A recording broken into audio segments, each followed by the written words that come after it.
సింగరేణి ఎన్నికలు 27వ తేదీనట.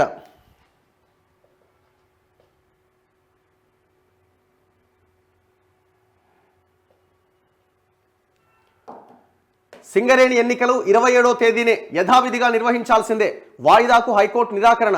రాష్ట్ర ప్రభుత్వ పిటిషన్ కొట్టివేత. సింగరేణి బరి నుంచి వైదొలిగిన బీఆర్ఎస్ అట. అయ్యో, పోటీ చేయొద్దు అనుకుంటున్నారా? కారణం ఏందో? అని మొన్నటిదాకా గవర్నమెంట్లో ఉన్నారు కదా. 27వ తేదీన సింగరేణి ఎన్నికలు జరగబోతున్నాయట. యథావిధిగా నిర్వహించాల్సిందే అని హైకోర్టు డిసైడ్ అయింది. వాయిదా వేయాలన్న రాష్ట్ర ప్రభుత్వ పిటిషన్ని కొట్టేసింది. అంటే వీళ్ళు ఇప్పుడున్న గవర్నమెంట్ వాయిదా వేయాలని అనుకున్నారు.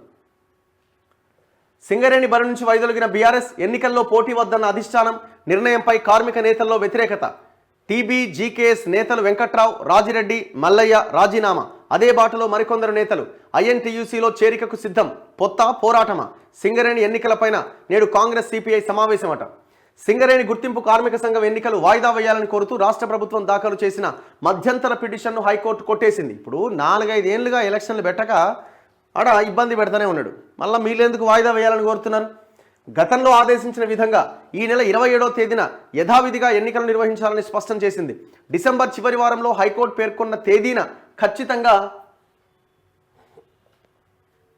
ఎన్నికలు నిర్వహిస్తామని అసెంబ్లీ ఎన్నికల ముందు అప్పటి రాష్ట్ర ప్రభుత్వం హామీ ఇచ్చిందని గుర్తు చేసింది. దాని ప్రకారం ఎన్నికలు నిర్వహించి తీరాల్సిందే అని హైకోర్టు తేల్చి చెప్పింది. రాష్ట్రంలో కొత్త ప్రభుత్వం ఏర్పడినందున పరిపాలనాపరమైన ఇబ్బందుల దృష్ట్యా సింగరేణి ఎన్నికల నిర్వహణకు కొంత సమయం కావాలంటూ రాష్ట్ర ప్రభుత్వం తరపున ఇంధన శాఖ కార్యదర్శి పిటిషన్ దాఖలు చేశారట. సో ఇప్పుడే గవర్నమెంట్ వచ్చింది కదా, కొంచెం ఆగండి అని అడిగిరట వాళ్ళు. సో దీనిపైన గురువారం chief justice Alok Aradhe, justice Anil Kumar ధర్మాసనం విచారణ చేపట్టింది. రాష్ట్ర ప్రభుత్వం తరపున అదనపు అడ్వకేట్ జనరల్ తేరా రజనీకాంత్ రెడ్డి వాదన వినిపించారు. రాష్ట్రంలో ప్రభుత్వం మారినందున పోలీస్ శాఖలో బదిలీలు జరుగుతున్నాయని, సింగరేణి ఎన్నికలకు బందోబస్తు కల్పించాల్సి ఉన్నందున మరికొంత సమయం కావాలని కోరారు. వాదనను నమోదు చేసుకున్న ధర్మాసనం అప్పటి ఏఏజీ డిసెంబర్లో నిర్వహించే సింగరేణి ఎన్నికలకు అన్ని రకాలుగా సహకరిస్తామని హైకోర్టుకు అండర్టేకింగ్ ఇచ్చారని పేర్కొంది. రాష్ట్రంలో అసెంబ్లీ ఎన్నికలకు ముందు ఉన్న పరిస్థితులు ఇప్పుడు లేవని, ఎన్నికలు వాయిదా వేయడానికి తగిన కారణాలేమీ కనిపించట్లేదని వ్యాఖ్యానించింది. హైకోర్టు ఆదేశాలతో ఎన్నికల ప్రచారంలో నిమగ్నమై ఉన్న కార్మిక సంఘాలు ఊపిరి పీల్చుకున్నాయి.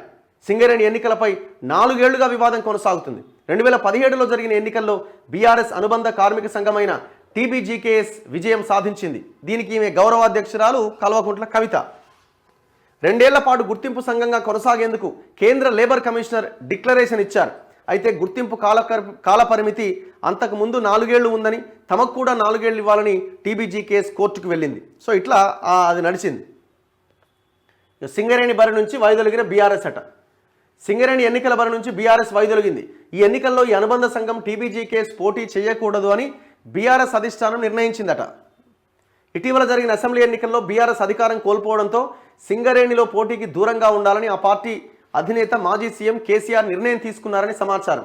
ఎందుకంటే వీళ్ళకి అసలు ఈ సింగరేణి ఎలక్షన్లో పొట్టు ఓడిపోతారు. వాళ్ళకి దిక్కు దివాణం ఉండదు. ఎందుకంటే సింగరేణి ప్రభావిత ప్రాంతాల్లో కూడా వీళ్ళు గెలిచిన ఎమ్మెల్యేలు కూడా చక్కగా ఎవరు లేరాడ. మొత్తం ఇప్పుడు ఆ లాస్ట్ టైం గెలిచిన మంచిర్యాల, చెన్నూరు ఇవి కూడా ఓడిపోయినాయి. మొత్తం గోదావరి బెల్ట్, ఆ సింగరేణి ప్రాంతం అంతా మొత్తం 13 నియోజకవర్గాల్లో ఆల్మోస్ట్ ఓడిపోయారు. ఈ సిచ్యువేషన్లో ఇక ఆడ పోటీ చేసి ఏం లాభం? ఎట్లాగో గెలవదు. ఈ విషయాన్ని ఆయన కుమార్తె టీబీజీకేఎస్ గౌరవాధ్యక్షురాలైన కల్వకుంట్ల కవిత పలువురు నాయకులకు సమాచారం అందించారట. అధిష్టానం నిర్ణయాన్ని వ్యతిరేకిస్తూ టీబీజీకేఎస్ అధ్యక్షుడు బి వెంకట్రావు, ప్రధాన కార్యదర్శి మిర్యాల రాజిరెడ్డి, వర్కింగ్ ప్రెసిడెంట్ కెంగర్ల మల్లయ్య రాజీనామా చేశారు. వారు కవితకు తమ రాజీనామా లేఖ పంపారు. పార్టీ నిర్ణయం వల్ల వేలాది మంది కార్మికులు, కార్యకర్తలు తీవ్ర అన్యాయానికి గురవుతారని వారు పేర్కొన్నారు. ముఖ్య నాయకుల రాజీనామాతో టీబీజీకేఎస్లో కలకలం రేగింది. మరికొంతమంది నాయకులు కూడా రాజీనామా బాటలో ఉన్నట్లు విశ్వసనీయ సమాచారం.